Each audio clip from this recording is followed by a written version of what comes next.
ఆయన ఒక చారిత్రాత్మకమైనటువంటి పరిపాలన ఈరోజు ఆయన అందిస్తున్నారు. పంచాయతీకి పూర్వ వైభవాన్ని తీసుకొచ్చారు.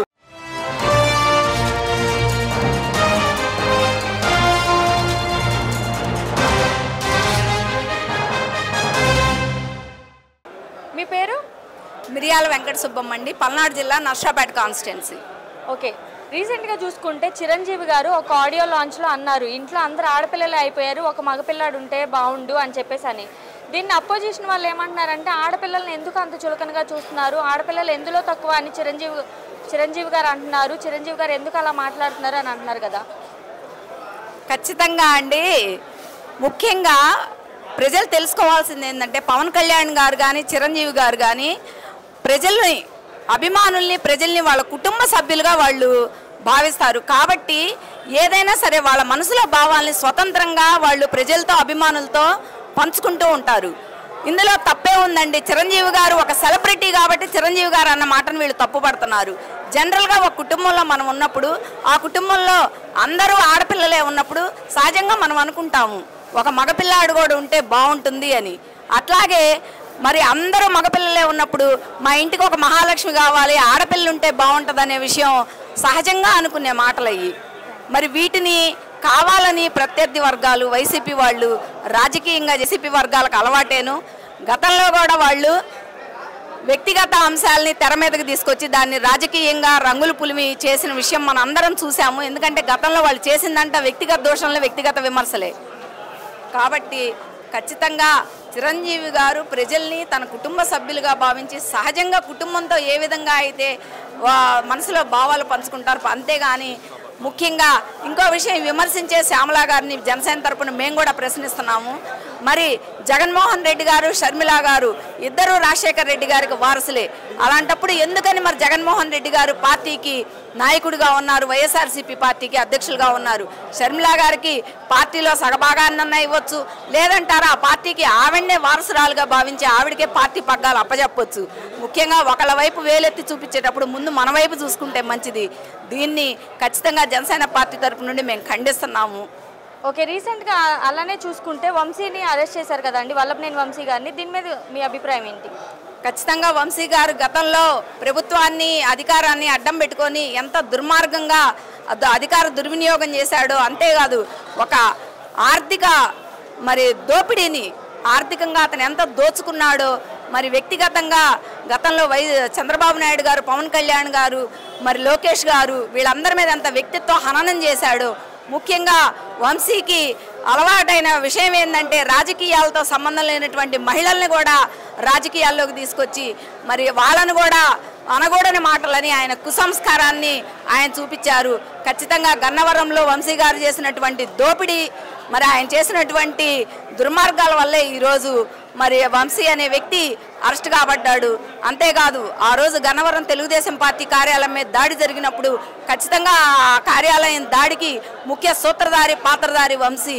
అంతేకాదు దుర్మార్గంగా ఆ కేసు నుండి పూర్తిగా ఆ కేసు నుండి తొలగిపోవాలని, ఆ కేసుని మాఫీ చేయాలని ఈరోజు ఆయన చేసినటువంటి ఒక దుర్మార్గమైనటువంటి చర్యే ఆయన తీసుకున్న గోతులు ఆయనే పడేటట్టు చేసింది.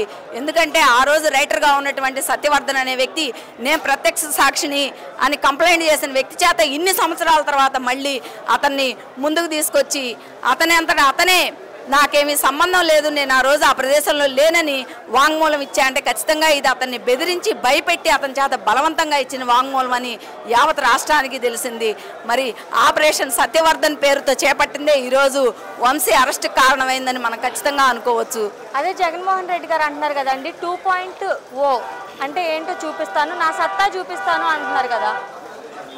2.0 అంటే జగన్మోహన్ రెడ్డి గారు గతంలో పూర్తిగా ప్రజాధనాన్ని ఆయన వినియోగించింది. ఆయన చేసిన పని ఏంటంటే సోషల్ మీడియాలో ఒక ఉగ్రవాద వర్గాన్ని ఆయన పెంచి పోషించారు.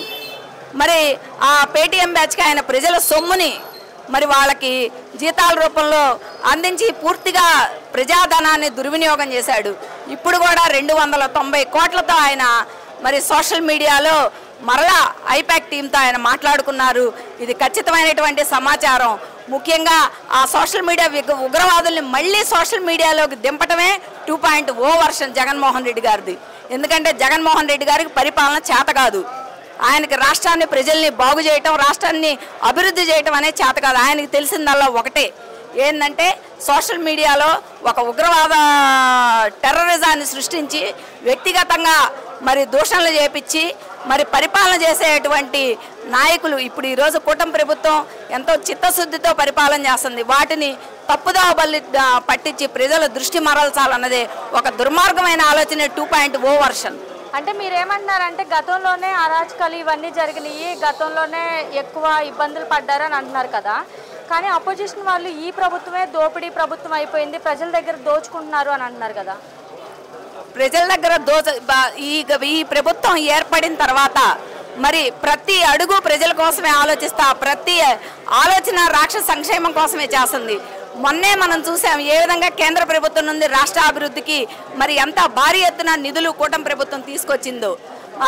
అమరావతి నిర్మాణానికైతేనేమి, పోలవరం పూర్తి చేసుకోవడానికైతేనేమి, మరి విశాఖ స్టీల్ ప్లాంట్ని పునరుద్ధరించడానికి ఆ ప్రైవేటైజేషన్ ఆపేయటం అయితేనేమి, ఇవన్నీ ఏం చర్యలు?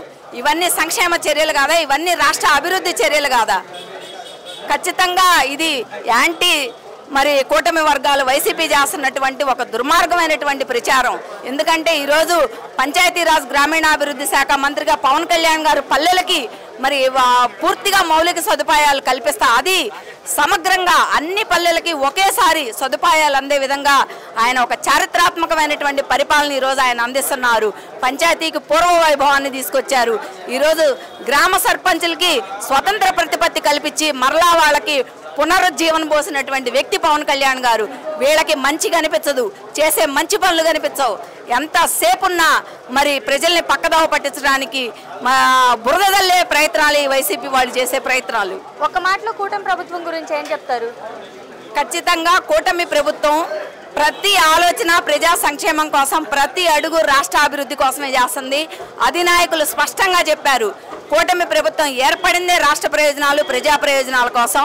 ఇందులో వ్యక్తిగత అభిమానాలకి, వ్యక్తిగత ఆలోచనలకి, వ్యక్తిగత అభిప్రాయాలకి ఎట్టి పరిస్థితుల్లోనూ తావులేదు. ఖచ్చితంగా రాష్ట్రాన్ని ఆంధ్రప్రదేశ్ రాష్ట్ర ప్రజలు ఏ విధంగా అయితే కోరుకున్నారో అటువంటి స్వర్ణాంధ్రప్రదేశ్గా తీర్చిదిద్దటమే కూటమి ప్రభుత్వ లక్ష్యం. ఆ దిశగానే ప్రభుత్వం అడుగులేస్తుంది.